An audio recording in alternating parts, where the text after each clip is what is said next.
প্রিয় শিক্ষার্থীরা, যারা 2025 সালের এসএসসি পরীক্ষার্থী তাদের জন্য আজকের ক্লাসটি খুবই গুরুত্বপূর্ণ। শুধু 2025 সালে না, 26 সালে বা এসএসসি পরীক্ষার জন্য খুবই গুরুত্বপূর্ণ।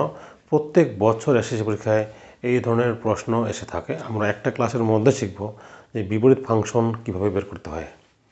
আমরা বোর্ডে দেখতে পাচ্ছি একটা ফাংশন দেওয়া আছে, এফএক্স একটা ফাংশন, এফতে ফাংশন বোঝায়, আর এক্সের ফাংশন একটা ফাংশন দেওয়া আছে।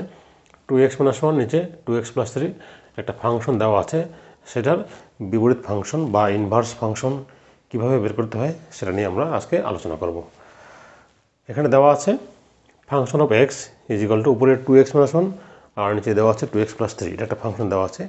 আমরা এটারই বিপরীত ফাংশন নির্ণয় করব। দেখো, খুবই সহজ, আমি সুন্দরভাবে বুঝিয়ে দিব। একটা ক্লাসের মধ্যেই আমরা শিখব বিপরীত ফাংশন সম্পর্কে, আর কোনো ক্লাস প্রয়োজন নেই। দেখো, আমরা লিখব যে ধরি, বা এখানে যেটা লেখা যাবে, বা ধরি লিখলেও সমস্যা নেই। এখানে লিখব যে y সমান fx ইজ ইকুয়াল টু উপরে দেওয়া আছে 2x - 1 আর নিচে আছে কত 2x + 3। ব্যাস, এটা আমরা লিখব। তোমরা এখানে চাইলে ধরি লিখতে পারো, সমস্যা নেই, একটা লিখলেই হবে। এখানে চাইলে তোমরা ধরিও লিখতে পারবে। যে আমরা এটা আমাদের দেওয়া ছিল, এইটুকু আমাদের দেওয়া আছে। আমি এক্সট্রাভাবে একটা y নিলাম, মানে y সমান fx, আবার y সমান কত 2x - 1/2x + 3। প্রতিটা অঙ্গের ক্ষেত্রে এই কথাটা প্রথমে লিখতেই হবে, প্রতিটা অঙ্গের ক্ষেত্রে। এটা আমরা মিশিয়ে তার জায়গাটা আমরা ভালো পাবো।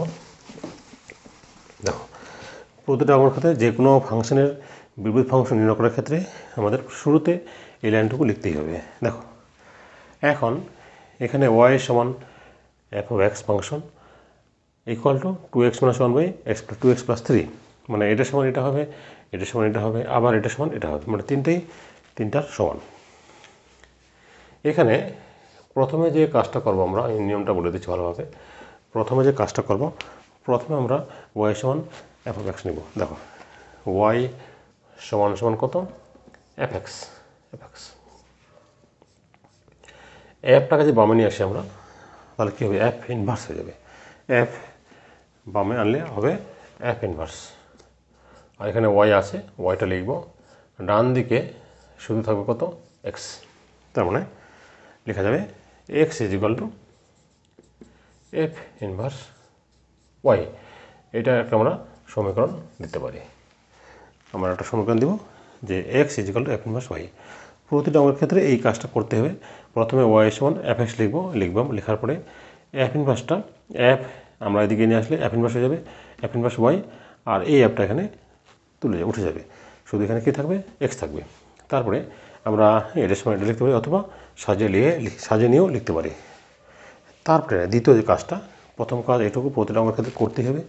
এখন সেকেন্ড যে কাজটা, এইবার দেখো, তাহলে আমরা এক নম্বর সমীকরণ আমরা পেলাম, এক নম্বর সমীকরণে আমরা পেলাম এক্সের মানটা পেলাম কত এফ ইনভার্স ওয়াই।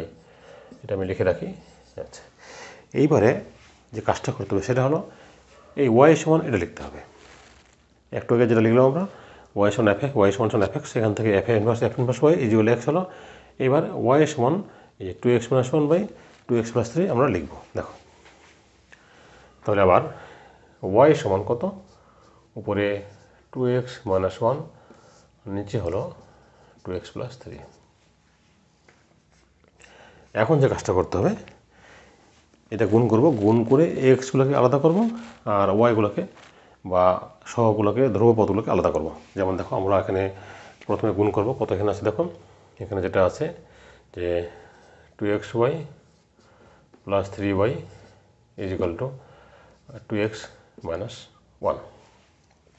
দেখো ভালোভাবে, আমি এখন গুণ করব, মানে ওয়াই তো উপরে আছে, ওয়াইয়ের নিচে কিন্তু 1 আছে, তাহলে ওয়াইয়ের সাথে এদিকে গুণ হবে, এটাকে বলা হয় আর গুণন, বলা হয় আর গুণন। ওয়াইয়ের সাথে 2x কত হবে 2xy, ওয়াইয়ের সাথে 3 কত হবে 3y, আর নিচে 1 আছে, 1-এর সাথে গুণগুলি কত হবে 2x - 1 আসবে।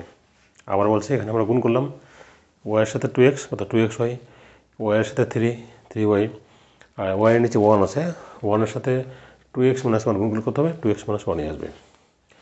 এখন দেখো, এখন যে কাজটা আমাদের ইমপ্লাইজ 3y, 1টাকে বামে নিয়ে আসি, +1 ইজিক্যাল টু এখানে 2x আছে, 2x ওইটাকে আমরা ডান পাশে নিয়ে যাব। আমি একটাকে বললাম যে এক্সগুলোকে, এক্স যেখানে আছে সেগুলোকে এক পাশে নিয়ে যাব, আর এক্স বাদ দিয়ে বাকি অংশটাকে আরেক পাশে নিয়ে আসবো। দেখো এখানে তাই করলাম। এই যে 3y আছে, 1-এর সামনে মাইনাস, প্লাস হয়ে গেল, বাম পাশে নিয়ে আসলাম। এখানে 2x, আর 2x এর সামনে প্লাস আছে, ডান দিকে পক্ষান্তর করার কারণে চিহ্ন হয়ে গেছে মাইনাস।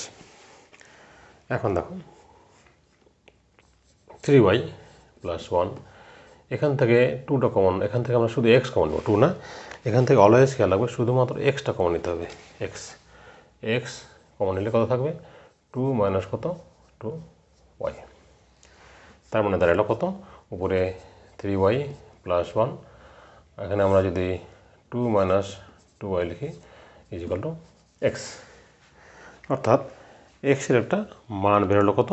3y + 1, আর নিচে 2 মাইনাস 2y। এখন আমরা সাজিয়ে লিখব। আচ্ছা, সাজিয়ে লেখার আগে আমি আবার বলছি, আবার বুঝিয়ে দিচ্ছি। একবার প্রথমবার লিখবো আমরা y = f(x), এখান থেকে আমরা অ্যাপটা বামে আসলে f ইনভার্স y হয়ে গেল, ডান দিকে x, ডান থেকে x, এরকম একটা মান বের হবে। দ্বিতীয় কাজটা হলো এবার y সমান এই অংশটা নিতে হবে। এই অংশটা নিয়ে শুধুমাত্র আর গুণন করবো, কোনো গুণ করে এরকম এক্সটাকে পৃথক করতে হবে, এক্সের একটা আলাদা মান বের করতে হবে। এখন দেখো যেটা করবো আমরা, এটা কাজ আমাদের শেষ। এখন দেখো এটা একটু আমি সাজিয়ে লিখি, যে ইমপ্লাইজ x ইজিক্যাল টু উপরে 3y + 1, আর নিচে কত? 2 মাইনাস 2y। এখন দেখো এক্সের একটা মান আমরা বের করেছি, তোমরা দেখতে পাচ্ছ 1 নং সমীকরণে একটা এক্সের মান বের করেছিলাম। দেখো এক্সের মান বের করেছিলাম কত? f inverse y। এখন এখানে এক্সের পরিবর্তে আমি বসাবো কত? f inverse y is equal to উপরে কত? 3y + 1, আর নিচে কত? 2 মাইনাস 2y। এখন যেহেতু ফাংশনটা ছিল আমাদের এক্সের ফাংশন, কাজে এখানে কিন্তু চলকটাকে পরিবর্তন করতে হবে, মানে y এর পরিবর্তে আমরা x লিখব। অতএব f(x) inverse x is equal two, তাহলে 3y + 1, 2 মাইনাস কত? এখানে y এর পরিবর্তে আমরা কী লিখব? x লিখব, চলকটাকে পরিবর্তন করব। তাহলে 3x + 1, আর নিচে 2 মাইনাস 2x। এইটাই আমাদের বিপরীত ফাংশন, আমাদের বের হয়ে গেল। তাহলে f(x) যা ছিল, f ইনভার্স x হবে এটাকে বলা হয় বিপরীত ফাংশন। তো আশা করি তোমরা বুঝতে পেরেছ। এভাবে প্র্যাকটিস করো। আমি এরপরে বোর্ডের কোশ্চেনগুলো সলভ করবো, তোমরা সেগুলো ক্লাসে দেখবে, তবে তোমাদের প্রিপারেশনটা ভালো হবে।